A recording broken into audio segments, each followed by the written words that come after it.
Menarik sekali pembahasan pada malam hari ini, halaqah pada malam ini bicara tentang darurat kepemimpinan yang tadi sudah diurai oleh Gus Wahid sedemikian jelas dengan mengutip ayat-ayat Al-Quran dan juga hadis Nabi, lalu juga dilanjutkan oleh Prof. Laude.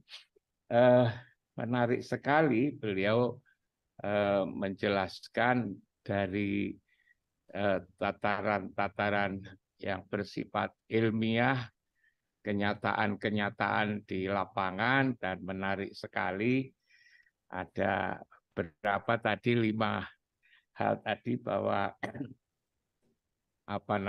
Pancasila sudah tinggal nama sama dengan yang dikutip oleh Ali bin Abi Thalib bahwa Islam tinggal nama, namanya Islam tapi di dalamnya sudah tidak Islam.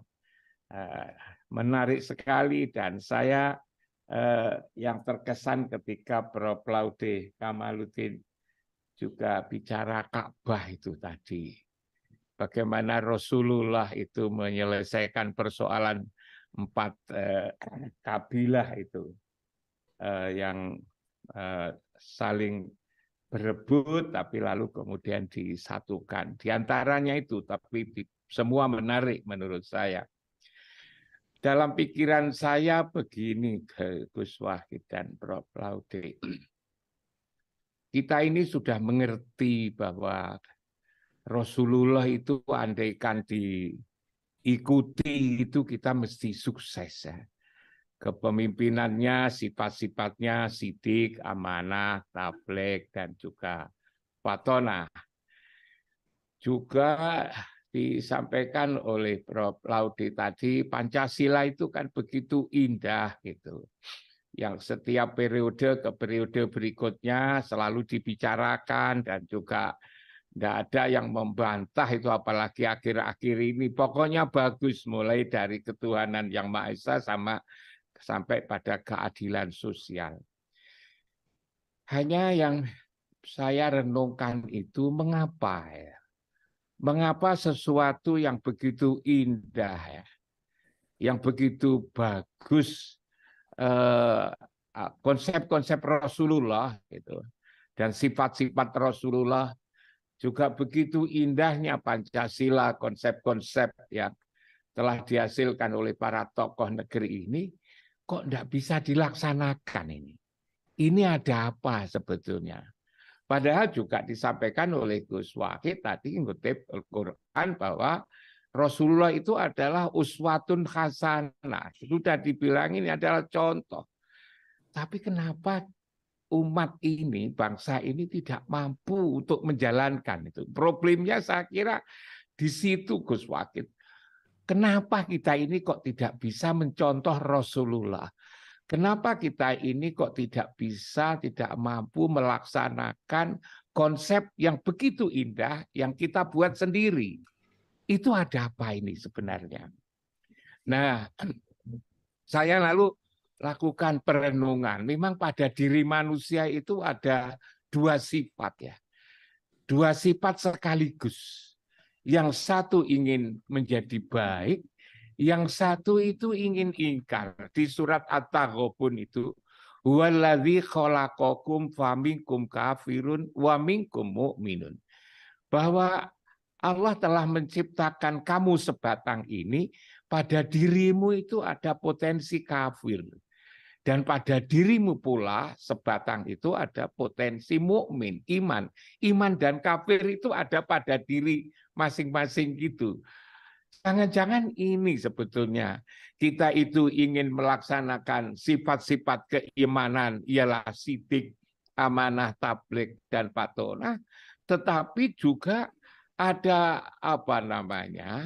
ada sifat lagi yang ingin supaya pada diri kita itu tidak bisa melaksanakan.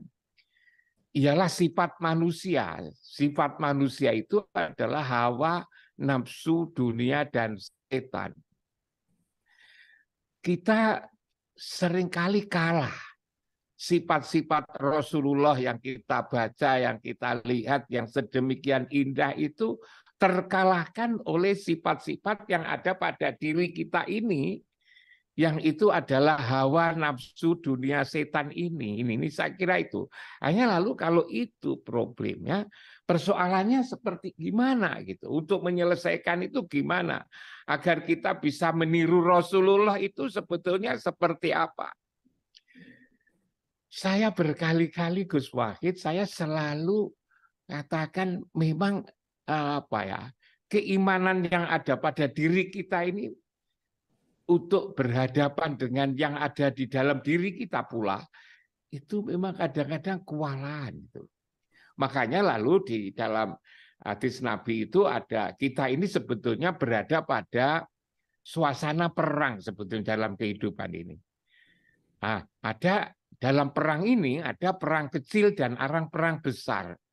Perang kecil itu adalah perang yang bersifat fisik. Perang Rusia Ukraina, perang Khandaq, perang Badar, perang Uhud itu menurut Rasulullah itu perang kecil itu. Lalu diingatkan para sahabat bahwa kita nanti akan menghadapi perang besar. Lah perang besar itu apa?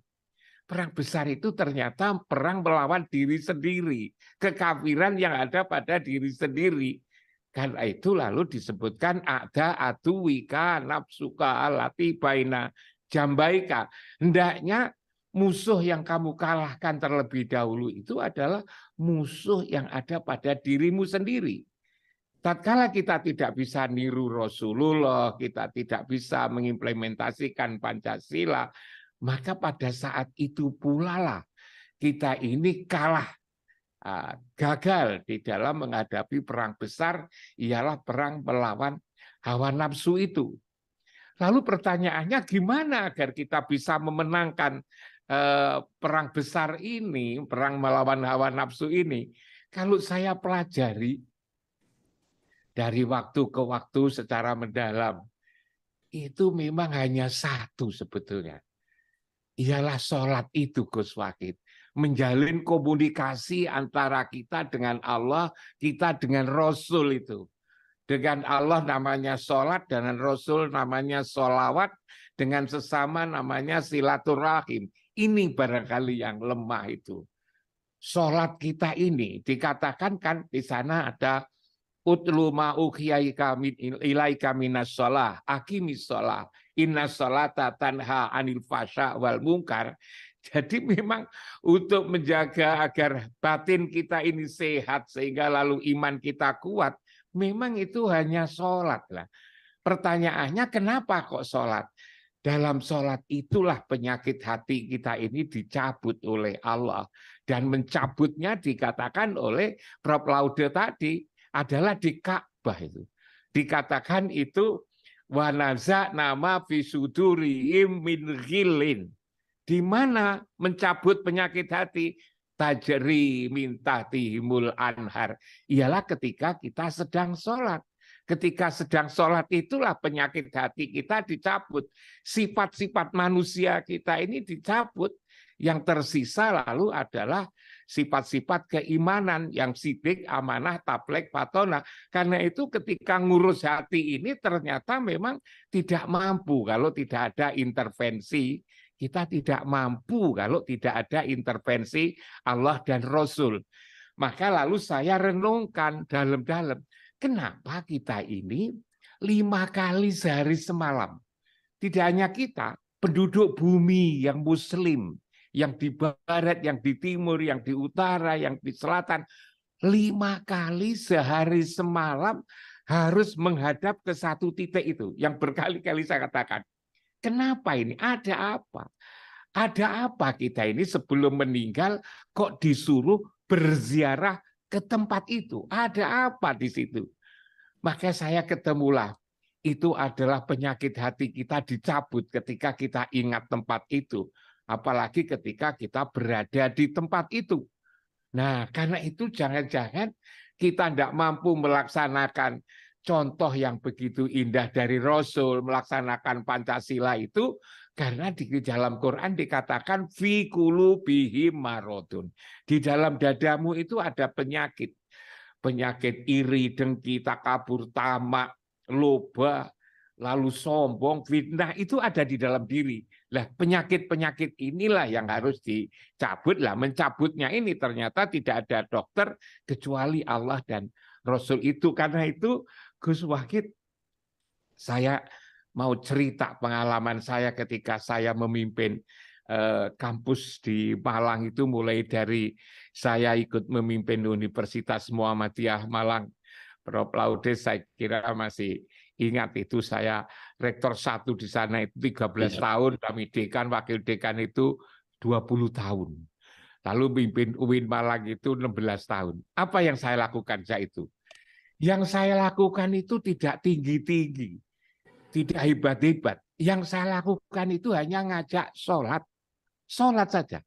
Ketika di luar waktu sholat harus kerja, tetapi begitu ada azan, itu saya ajak sholat.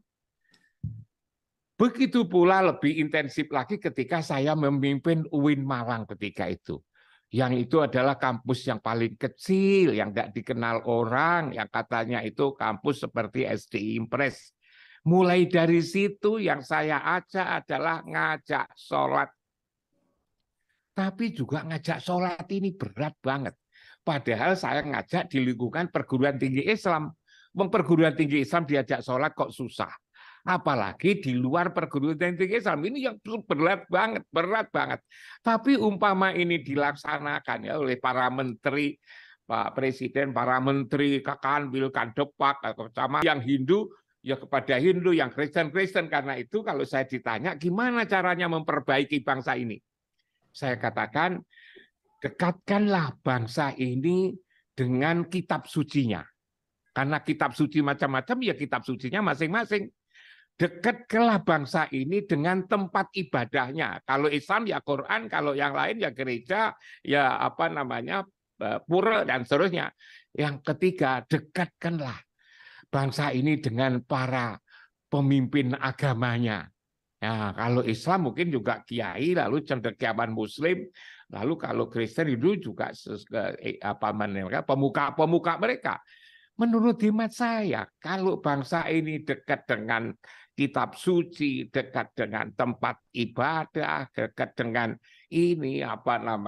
dengan elit agamanya, maka insya Allah akan jadi bagus, sehingga darurat kepemimpinan ini akan selesai. Dan alhamdulillah saya hanya bermodalkan ngajak sholat yang bertahun-tahun, akhirnya berhasil itu setelah sekian lama. Kok ada hasilnya Gus Wahid itu? Ada hasilnya. Akhirnya kampus selalu menjadi tumbuh dan berkembang. Lalu saya punya mahasiswa itu saya dari berbagai 32 negara waktu itu. Mereka saya ajak, itu mau karena hati mereka sudah terbina, ruhani mereka itu terbina, sehingga kalau diajak itu tidak banyak berbantah. Hatinya itu sudah bisa diajak bicara.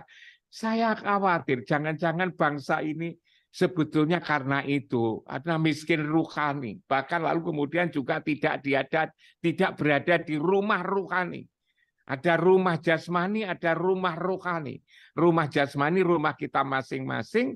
Rumah ruhani itu ya inna awwala baiti wudhi'a linnas lalladzi bi Bakkata mubarakan wa hudalil alamin itu.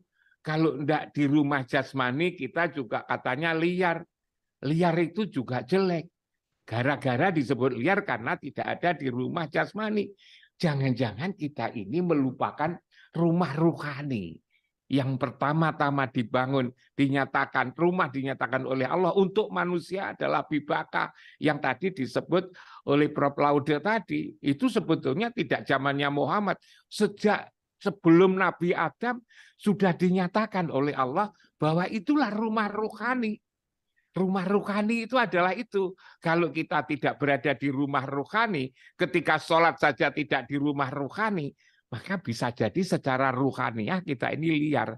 Sehingga untuk mengikuti mengimplementasikan Pancasila ya namanya orang liar ya malah justru banyak kita bicarakan tetapi tidak kita laksanakan. Kita ngomong Rasulullah begitu indah, begitu bagus, tapi juga tidak kita laksanakan. Artinya tidak mampu kita melaksanakan karena bangsa ini lagi tidak berada di rumah rohani. Sehari-hari sholat, tapi ketika sholat juga tidak di situ, tapi di tempat lain. Jangan-jangan ini Gus Wahid ya.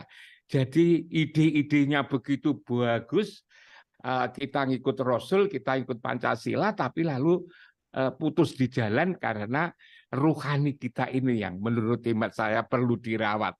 Ya tentu semua pandangan-pandangan yang baik disampaikan oleh Gus Wahid yang dilakukan oleh Prof. Laude saya kira bagus sekali, indah sekali, dan itu harus menjadi pedoman kita semua. Tapi saya hanya inginkan jangan-jangan kita ini lagi kehilangan alamat. Alamat mana? Alamat asal kita dari mana dan alamat kemana kita rohani kita nanti kembali. Ialah yang disebut oleh Prof. Laude Kamaluddin, disebut Ka'bah tadi. Sebetulnya Ka'bah itu adalah tanda saja yang dibikin oleh Ibrahim bahwa tempat itulah namanya Baitullah, yang disebut dengan jantung alam, yang disebut pusat dunia, sumbu alam, rumah Allah. Kalau orang Jawa menyebut pusering bumi, lali dengan pusering bumi. Begitu Gus Wahid, matur nuwun. Kurang lebihnya mohon maaf, barangkali bisa dijadikan sebagai tambahan dan juga renungan. Luar biasa. Assalamualaikum warahmatullahi wabarakatuh.